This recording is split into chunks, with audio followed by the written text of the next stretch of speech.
Take cover! We're pinned down. Enemy armor bearing 320. Requesting alert 5.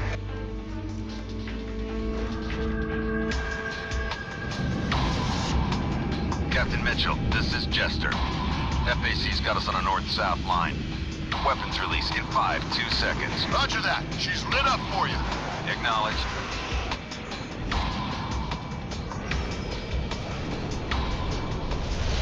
Ah, shit. SAM launch. 6 o'clock low. Can't hold them off much longer. We need close support now. Roger that, Ghost Leader. Be there as soon as we can. Tally, smoke. 6 o'clock, 1 mile, 20 low. Come on, baby. Hang on. En route to your position now, Ghost Leader. Just keep it lit. Copy that. Tally, target 12 o'clock. Rifle 1. You nailed it. Nice work.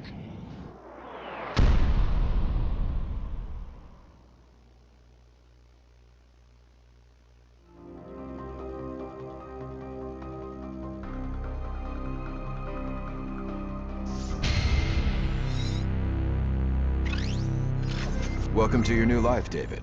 I'm Adrian DeWinter, CEO of Artemis Global Security. We're glad that you and the other members of H.A.W.X Squadron have decided to accept our offer of employment. Artemis operates under the private military treaty set by the Reykjavik Accords of 2012. We're considered an extraterritorial legal entity with a mandate to operate all around the world. Artemis is still a small corporation, but we are conducting negotiations with prestigious clients interested in our military expertise and first-rate equipment. Now let me introduce you to Colonel Bruce.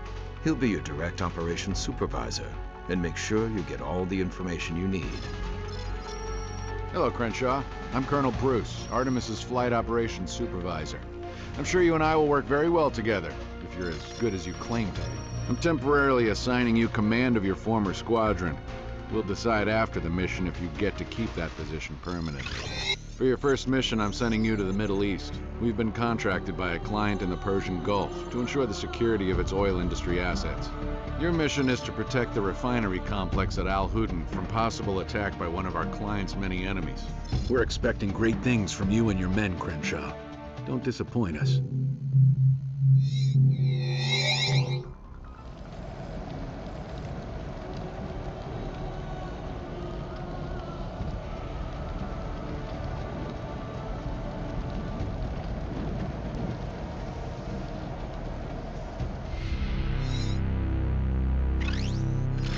Solid performance on your first mission, Crenshaw. That'll go a long way to establishing our reputation as a top military contractor. I'm confirming your promotion to squadron leader. Congratulations, Crenshaw. The success of the operation in the Middle East has helped our client services division secure several new contracts, including a medium-term assignment with the United Nations Peacekeeping Directorate. The UN has offered us a trial contract to provide combat air support for the African Union. They're caught up in a bloody guerrilla war against an insurgent force calling itself the People of God's Army, currently led by a former warlord named General Ikuya. Your orders are to conduct airstrikes against insurgent positions in the countryside south of the capital. Your objectives include a variety of military targets and facilities within the combat zone. The rebels have a squadron of fighter planes operating out of an airfield in the region, so you may encounter enemy aircraft as well.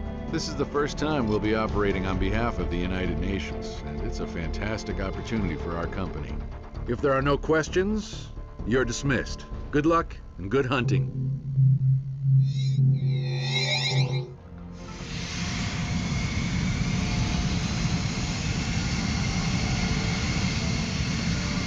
Reaper Flight, this is Oracle. Operation Cobalt was a great success. The UN has received word from the local government that the insurgents are calling for a ceasefire. I'll make sure your contributions to the operation are brought to the attention of the board. In the meantime, we also managed to clinch another extremely important deal. We've been contacted by NATO to support their troops in Central Asia. The region has suffered a campaign of brutal terrorist attacks over the last 3 months. The insurgents have taken refuge in a rugged mountainous zone just on the other side of the country's border. NATO has repeatedly warned the government of this neighboring country to stop providing a safe haven to these terrorists, but they have refused to comply. We are contracted to perform an airstrike to take out terrorist training camps hidden in the mountains. It's certain that the local government will send their fighters to challenge our planes, so your orders are to escort the bombers to and from the target. Protect the bombers by any means necessary. That's it. Let's hit the flight line. Good luck, gentlemen. Reaper Flight, this is Flight Ops. You'll be conducting a combat air patrol over the mountains in support of NATO anti-terrorist operations. Your squadron is being deployed to Brazil to reinforce our client's defense network. The CEO and board of directors have high expectations for the company. We expect you to meet them. That means taking more risks and flying more aggressively, which is why we expect all Artemis pilots to make use of our new enhanced flight system. The system will allow you to push your plane to the absolute limit, giving you an unbeatable edge against your opponents. As soon as you've been approved by your flight instructor, you'll be packing for Rio de Janeiro.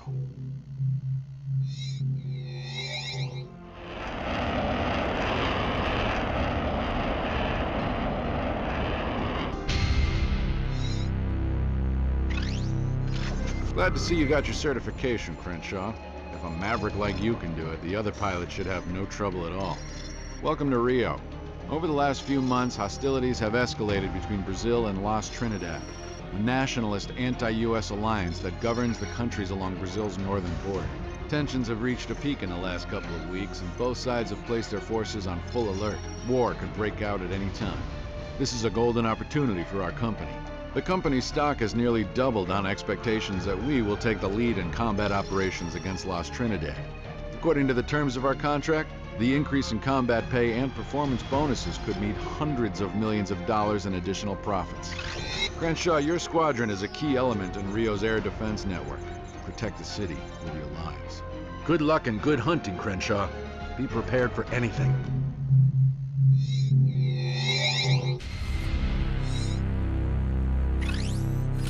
I'll get straight to the point, Crenshaw. Even though the defense of Rio was a success, the situation has been taken out of our hands. The United States of America has decided to intervene directly. They fear the situation could degenerate into a regional conflict. Several U.S. Special Forces teams have already been flown into the country, and the James Lawrence Carrier Battle Group is on the way. We're no longer directly in control of military operations in Brazil. Moreover, we are compelled by our client to support the U.S. government's military efforts to end the conflict. Our stock has slipped more than 5 points, and we're looking at loss of more than $80 million this week alone. The board must now reevaluate our position here in Brazil. The U.S. Special Forces Command has requested Artemis's support until more U.S. forces arrive in theater. We're giving them you and your former H.A.W.X wingman. Provide the U.S. forces with the minimum amount of support possible. We have no intention of losing more money than we already have. General Keating will be your supervisor for this mission. He'll brief you on the details. It's good to see you again, David. This is going to be just like old times. The United States needs Artemis's help to provide close air support for a ghost team we've just inserted into the Amazon rainforest. The team is operating behind enemy lines to raid a field headquarters and gather intel on Las Trinidad's ground offensive. If the raid succeeds, it could undermine the enemy's entire ground campaign and force Las Trinidad to the negotiating table. Good luck and good hunting. We're counting on you, Crenshaw.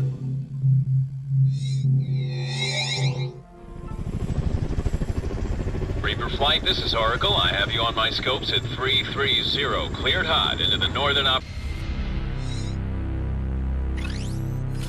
see you still have issues obeying direct orders, Captain. Let me remind you that I'm in charge of all Artemis Global Security assets here, and unless I'm mistaken, you're flying a plane that is Artemis Company property. The U.S. commanders were pleased with your performance during the operation, and they've requested more air support for future operations. Your squadron will be temporarily assigned to fly close escort for the U.S. Carrier Group.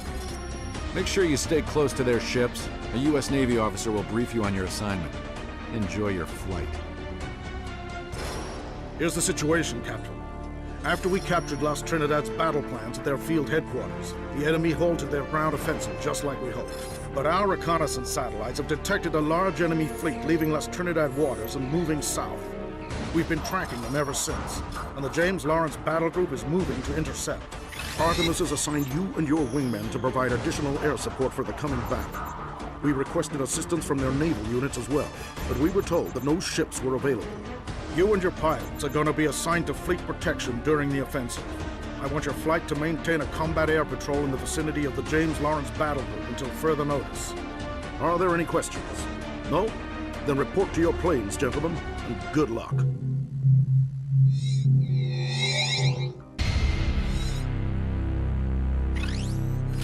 Welcome aboard, Captain Crenshaw. As you know, the James Lawrence Battle Group has been severely damaged during Artemis' sneak attack, but we've still got a lot of fight left in us. We're now officially the spearhead of U.S. reprisal against Artemis Global Security and their employer, Las Trinidad. The news of the attack on the fleet was immediately reported to the Pentagon and the White House. The President has declared Artemis in violation of the Reykjavik Accords. The PMC has 48 hours to disarm and turn over their executives to U.S. authorities, or face a massive retaliatory attack. About 4 hours ago, the Artemis CEO held a press conference claiming that Las Trinidad had offered a much better contract than Brazil, and that his corporation was within its rights under the accord to switch sides. He declared that the U.S. has no authority over Artemis business dealings in South America. We'll see about that. David Crenshaw. As of right now, by order of the President of the United States, the H.A.W.X squadron and its former pilots are hereby returned to active duty. We just received authorization from the Pentagon to show the Artemis leaders that we mean business.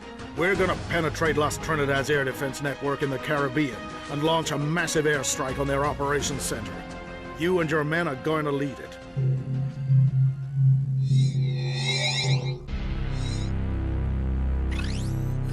Here's the situation, Crenshaw. I'm afraid there's not a whole lot of good news to report. Thanks to you and your men, the President and his cabinet have escaped Artemis forces and have reached safety at a secure location. But America has been hit hard, very hard. We don't even know the full extent of the damage Artemis has inflicted. But we do know our position is extremely precarious, and the Artemis offensive is ongoing. We know for certain that Artemis has knocked out most of our satellite assets. We've lost contact with the SLAM's command uplink node in the Appalachians, and the entire anti-missile defense system is offline. To make matters worse, our command and control networks have been isolated by very effective enemy jamming. The most troubling report so far was from the Commandant in Norfolk. He reported that his base was under heavy attack before the jamming started, and we haven't heard anything since. Our first priority is to restore our communications network and get a bigger picture of what's going on. At this point, we're nearly blind. We have to isolate the source of the enemy jamming and destroy it at all costs. Our latest estimates place the source of the jamming in the vicinity of Chicago. Find that jamming station and destroy it, Captain.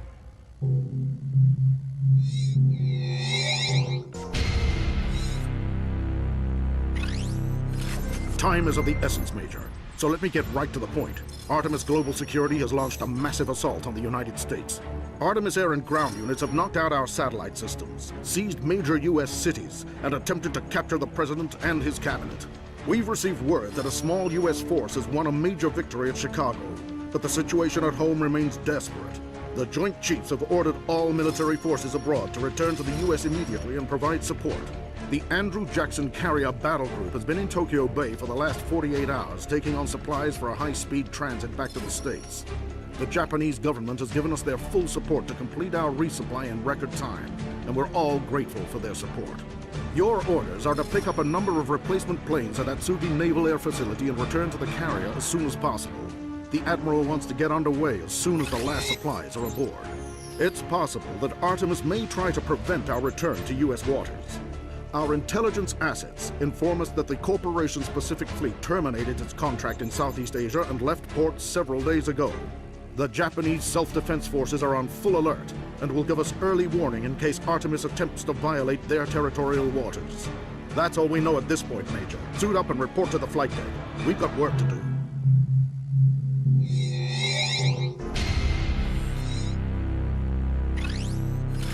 Welcome back, Captain. I'm afraid you're going back in the air as soon as your bird's been refueled. Here's the current situation. Now that we've taken out the enemy jamming, we are starting to get a clearer picture of the Artemis attack. And the situation is even worse than we feared. There have been airstrikes or hit-and-run attacks at most of the major U.S. military bases across the country. As you probably know, Norfolk Naval Base has been the focus of Artemis's attack, and we fear the base's defense has been overwhelmed. The last message we received from the base commandant was that they were under heavy air and ground attack. We have to assume that Artemis has gained complete control of the base. It's absolutely vital that we retake Norfolk. It's the primary storage depot for the Atlantic Fleet's nuclear weapons. We're gathering all the troops at our disposal, including NATO reinforcements and the Andrew Jackson Carrier Battle Group in the Pacific, to take part in the attack.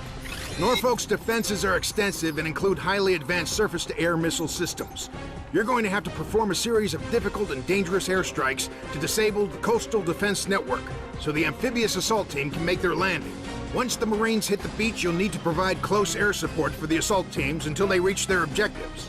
Failure is not an option, Captain. Good luck and good hunting.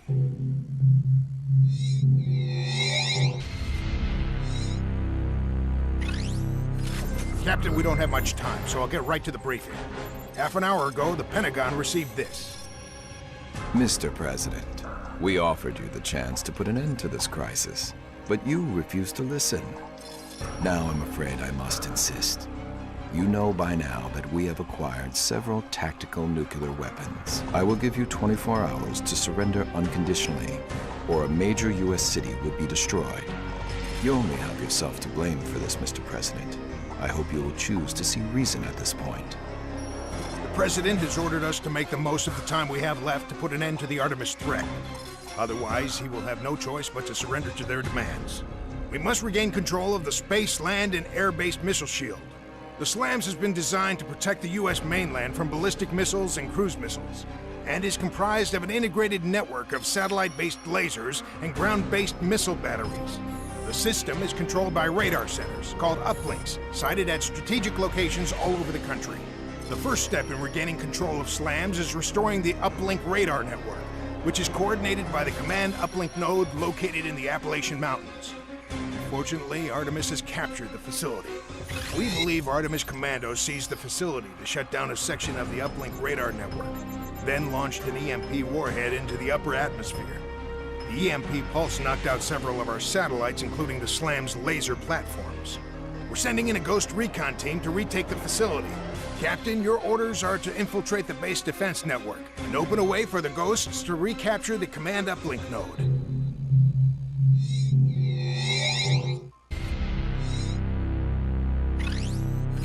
Welcome back, Captain. Your hard work over the Appalachians is already starting to pay off. The Ghost teams report that the command uplink node is now in full working order, and we've managed to restore control over the radar uplink nodes. All we need to do now is to put the new satellites into orbit to restore the SLAM's laser network. We're preparing an emergency shuttle launch at Cape Canaveral to replace the lost laser platforms. It's certain that Artemis will do everything in their power to stop us. We need you and your flight on station over the facilities to keep the enemy from interfering with the launch. Artemis is going to throw everything they have at us to try and stop the launch. You can expect to encounter enemy fighters, attack planes, and possibly ground forces as well. We've only got one shot at this, Captain, so it's absolutely crucial that the launch goes as planned. Protect the launch facilities at all costs. Good luck, Crenshaw.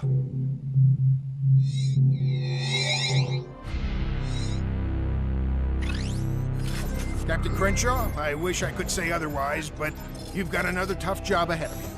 Thanks to the successful shuttle launch at Cape Canaveral, we were able to restore the SLAM satellite network. We're now working to reinitialize the system at the command uplink node in the Appalachians and calibrate the replacement laser platforms. The techs inform me this could take anywhere from 4 to 6 hours. Fortunately, we've received word from the NSA that they've managed to locate the warheads at a decommissioned U.S. Army base in the Nevada desert. Artemis is gathering all its remaining forces for a last-ditch defense around the nukes. We're sending all available forces to hit the base and recover the warheads. We can't take the chance that Artemis won't decide to disperse the warheads and make them even harder to find. We don't have many pilots left, but we have the Hawks. I want you to support the offensive and provide close air support to the forces on the ground. We've got your birds refueled and waiting on the ramp. Good luck, and good hunting.